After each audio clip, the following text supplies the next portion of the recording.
Dans les années 70, dans une grotte en Égypte, une copie de l'évangile de Judas a été découverte. Les circonstances de la découverte ont été décrites comme douteuses.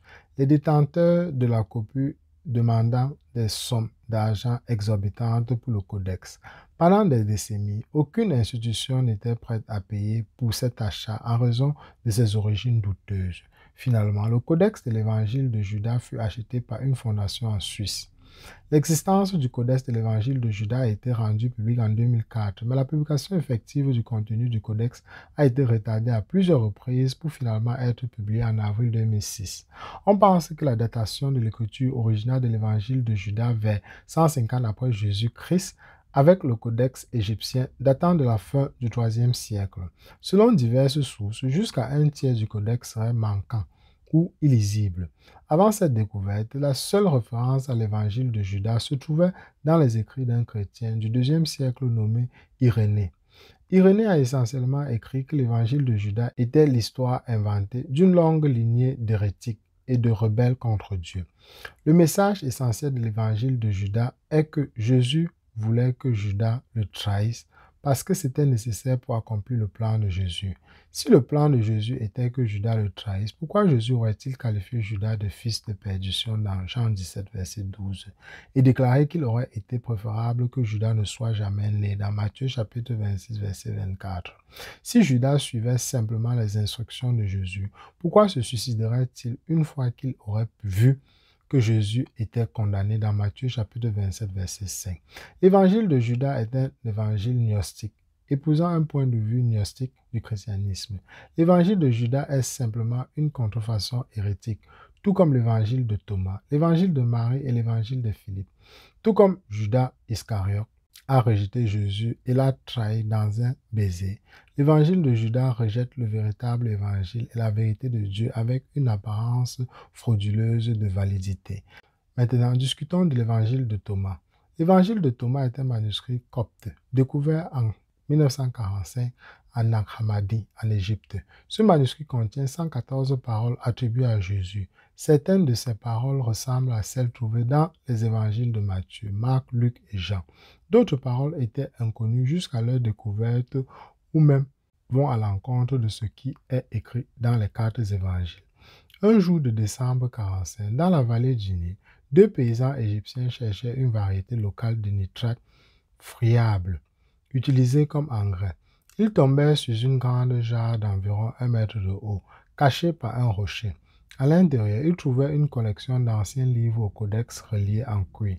L'endroit où les livres ont été trouvés se trouve à quelques kilomètres du site d'un ancien monastère, établi par le fondateur du monachisme chrétien cénobitique en Égypte, Pacom.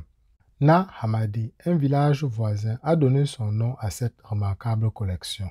La bibliothèque de Nag Hammadi se compose de 52 textes ou traités écrits en copte sur papyrus et rassemblés en 13 volumes, dont 12 avec des reliures de cuir séparés. 40 de ces textes étaient auparavant inconnus des savants modernes. La plupart des écrits sont de caractère gnostique.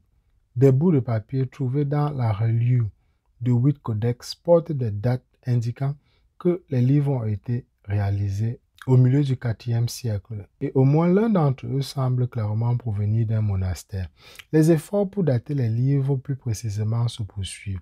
En général, on peut dire que la collection date environ au milieu du IVe siècle.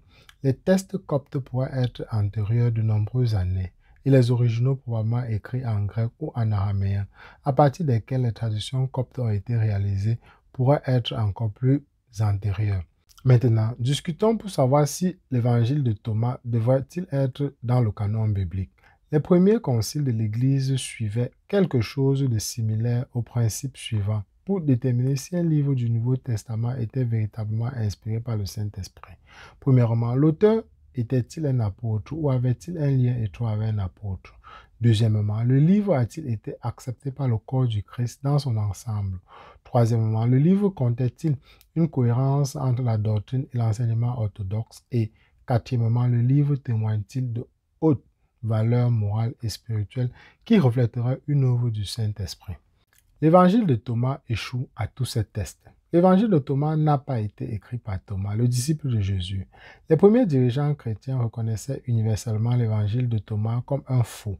L'évangile de Thomas a été rejeté par la grande majorité des premiers chrétiens. L'évangile de Thomas contient de nombreux enseignements qui sont en contradiction avec les évangiles bibliques et le reste du Nouveau Testament. L'évangile de Thomas ne porte pas la marque d'une œuvre inspirée du Saint-Esprit.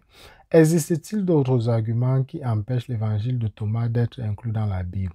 Si nous examinons les 114 paroles contenues dans cet écrit, nous en trouvons certainement qui sont similaires aux paroles existantes, d'autres qui sont légèrement différentes, mais la majorité ne peut être trouvée nulle part dans l'intégralité de l'écriture elle-même. L'écriture doit toujours se confirmer et la majorité des paroles de l'évangile de Thomas ne peuvent être confirmées nulle part ailleurs dans l'écriture. Un argument en faveur de l'exclusion de l'évangile de Thomas de la Bible se trouve dans le secret manifeste attribué à ces 114 paroles par l'ouvrage lui-même. Nulle part dans l'écriture, la parole de Dieu n'est donnée en secret, mais elle est donnée à tous pour qu'ils puissent la lire et la comprendre. L'évangile de Thomas essaie très clairement de maintenir un air de secret dans ses paroles. L'évangile de Thomas est un évangile gnostique, épousant un point de vue gnostique du christianisme. L'évangile de Thomas est simplement un faux hérétique, tout comme l'évangile de Judas, l'évangile de Marie et l'évangile de Philippe. Peut-être que le surnom du disciple Thomas, de Thomas qui doute, est approprié ici. Nous devrions tous douter de l'évangile de Thomas. Eh bien, nous arrivons au terme de cette capsule. J'espère vous avoir édifié. On se retrouve très rapidement pour une prochaine capsule.